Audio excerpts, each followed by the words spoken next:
Hello and welcome, dear friends and colleagues. Today, in semiotics, I would like to discuss one of the key concepts of semiotics, which is arbitrariness. Let us begin. To define arbitrariness, uh, this definition is actually taken from the book, a very popular, very lucid book, Semiotics, the Basics by Marcel Danesi. Danesi writes that a Saussure emphasized that the relationship between the linguistic signifier and signified is arbitrary. The link between them is not necessarily linguistic or natural. Many subsequent theorists apply this also to the relation between the signifier and any real world referent. Peirce noted that the relationship between the signifier and their signifieds varies in arbitrariness. Other semioticians argue that all signs are to some extent arbitrary and conventional. This concept of arbitrariness originates from semiotics, the study of signs and their meanings, and are rooted in the theories of primarily Ferdinand de Saussure and Charles Sanders Peirce, two foundational figures in the field.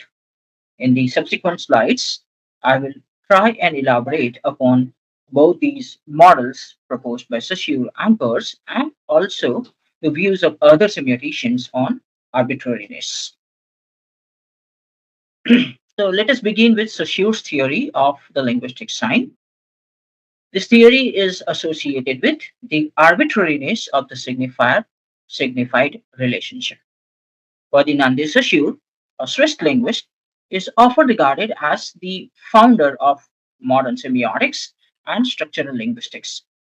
In his seminal work, Course in General Linguistics, published posthumously in 1916, Saussure proposed that a linguistic sign is composed of two components.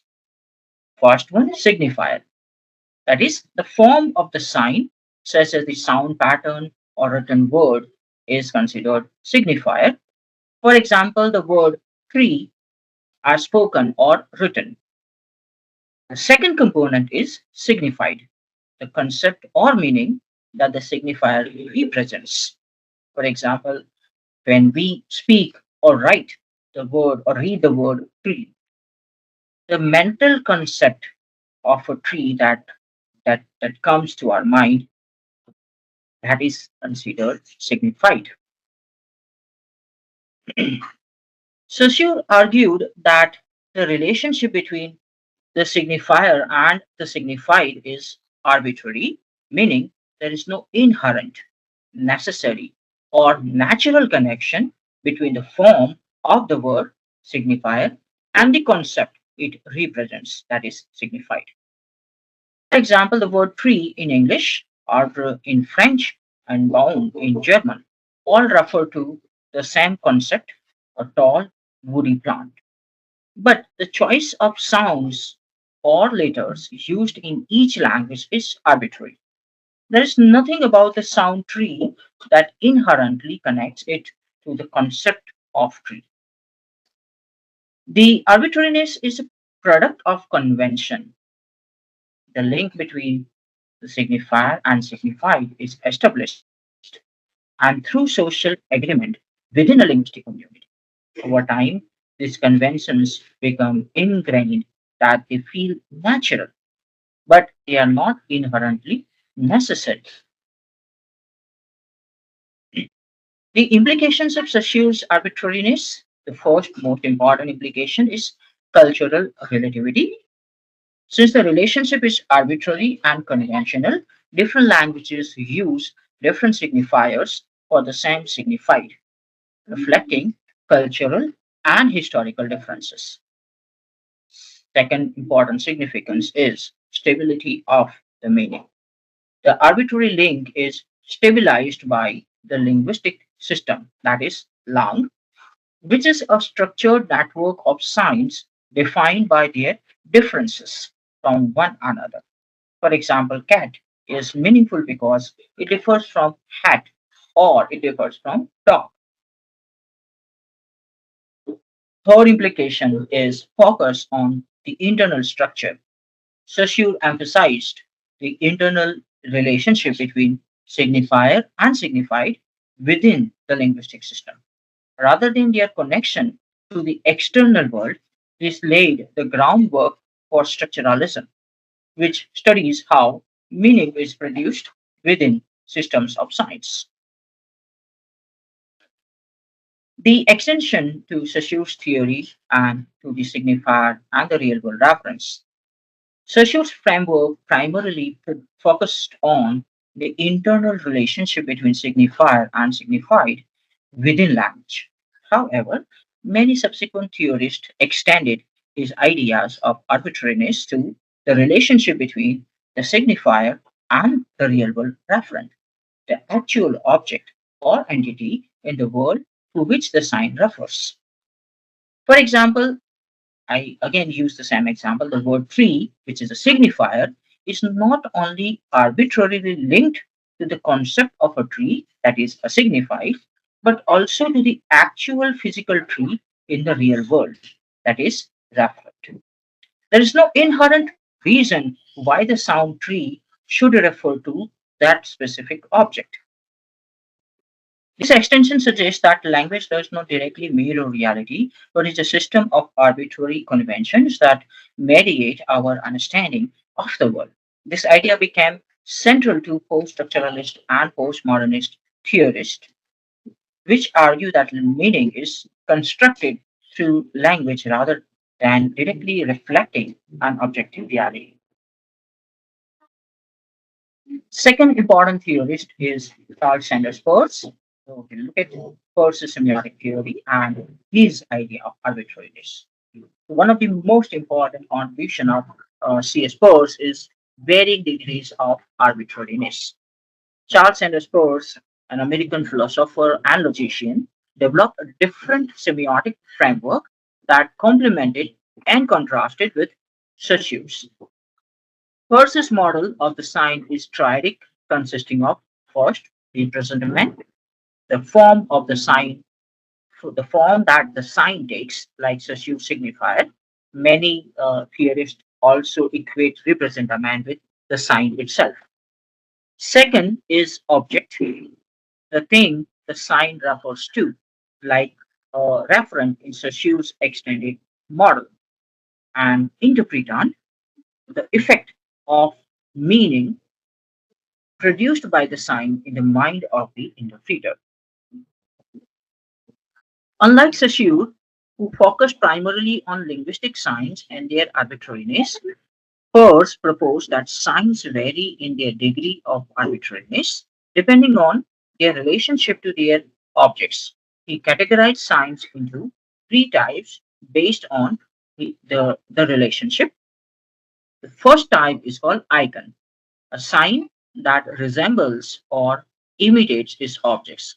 For example, a photograph of a tree is iconic because it visually resembles the tree. The relationship is less arbitrary since the sign shares qualities with the object. Second type is called index, a sign that has a direct causal or physical connection to its object. For example, smoke is an index of fire because it is caused by fire. The relationship is partially arbitrary but grounded in a real connection. And the third type is symbol, a sign whose relationship to its object is entirely arbitrary and based on convention, much like Saussure's linguistic signs. For example, the word tree is a symbol because its connection to the concept or object of a tree is purely conventional. Of course, Peirce say that these three are not types of the signs, but different modes of reading the signs. So Peirce's contribution to arbitrariness is here. Peirce acknowledged that linguistic signs, that is symbols, are largely arbitrary, aligning with Saussure's view. However, he introduced the idea that not all signs are equally arbitrary. Icons and indices have a more direct or motivated connection to their objects. For example, onomatopoeia, for example, Igretia, the word buzz for the sound of a bee is less arbitrary because the signifier mimics the sound of the rapper, making it somewhat iconic. Peirce's framework allows for a spectrum of arbitrariness from highly motivated signs such as icons and indices to fully arbitrary ones, for example, symbols. What are the implications of Peirce's model? First, the broader scope. Peirce's theory applies not only to linguistic science but to all forms of signification, including visual art, gestures, and natural phenomena. Second, dynamic interpretation. The inclusion of the interpretant highlights that meaning depends on the interpreter's context, culture, and knowledge, adding complexity to how arbitrariness operates. Challenging Saussure's binary, this Peirce's model challenges Saussure's strict binary of signifier signified by introducing a third element, that is the interpretant, and varying degrees of arbitrariness, making his framework more flexible. Now we move on to the other semioticians. One of the most important argument there is basically influenced by what Peirce was talking about, that all signs are to an extent arbitrary and conventional. Other semioticians building on Saussure and Peirce have argued that all signs to varying degrees are arbitrary and conventional. This perspective synthesizes and extends the idea about thinkers recognizing that even seemingly motivated signs like icons or indices rely on cultural or social conventions to be understood. The key points include the icons and indices are conventional, while Peirce icon, for example, a drawing of a tree and indices, for example, smoke indicating fire, seem less arbitrary. Their interpretation often depends on learned conventions. For example, a stick figure drawing of a person is iconic because it resembles a human, but recognizing it as a human requires cultural knowledge of simplified artistic conventions. Smoke as an index of fire is only meaningful to someone who has learned to associate smoke with fire. Thus, even motivated signs rely on a degree of conventional agreement within a community to function as signs. Rolla Barthes, one more important semiotician, and he has worked with cultural science. Semiotician Rolla Barthes extended Saussure's ideas to analyze cultural science such as advertisements, fashion, and needs. He argued that cultural signs often appear natural but are deeply conventional and arbitrary. For example, in his essay, Meet Today, Barthes analyzes how a red rose signifies love or passion. This association is not natural but cultural convention, making the rose a symbolic sign despite its apparent motivated connection to the emotions. Umberto Eco, the Italian semiotician, and the limits of arbitrariness. Umberto Eco, another prominent semiotician, argued that while signs are arbitrary in the sense that they depend on convention, their arbitrariness is constrained by cultural, historical, and practical factors. For instance, traffic signs, for example, a red light meaning stop, are arbitrary. Traffic signs are arbitrary in that any color could theoretically be used, but the choice of red is influenced by its visibility and cultural associations with danger or alertness, making it less arbitrary in practice. So, synthesis, that is arbitrariness and conventions, the consensus among many semioticians is that all signs, whether linguistic, visual, or otherwise, involve some degree of arbitrariness and convention. Even signs that appear motivated, example, Gracia icons or indices, rely on cultural or social agreements to be interpreted correctly. This view challenges the idea of a purely natural sign, suggesting that meaning is always mediated by human systems of signification. The broader implications and applications of arbitrariness. The idea that signs are arbitrary and conventional has profound implications across the disciplines. So, one of the most important and very powerfully affected discipline is linguistics. Saussure's work laid the foundation for structural linguistics, which studies language as a system of differences. His ideas influenced Noam Chomsky and others who explored the structures underlying language. Another such area is literary theory and cultural studies. Post-structuralists like Jacques Derrida and Roland Barthes use the arbitrariness of science to argue that meaning is unstable and contingent, leading to concepts like deconstruction and date of the author. In the areas like anthropology and sociology, the arbitrariness of science highlights how cultures create their own systems of meaning, shaping perceptions of reality. This is evident in the studies of rituals, symbols, and social practices. Media and communication, another important area. The arbitrary nature of science is central to understanding how media constructs meaning. From advertising to political propaganda, everywhere, both the arbitrariness and the conventionality affect the meaning making process. To conclude, Saussure's emphasis on the arbitrariness of the signifier signified relationship revolutionized the study of language by showing that meaning is a product of convention rather than an inherent connection.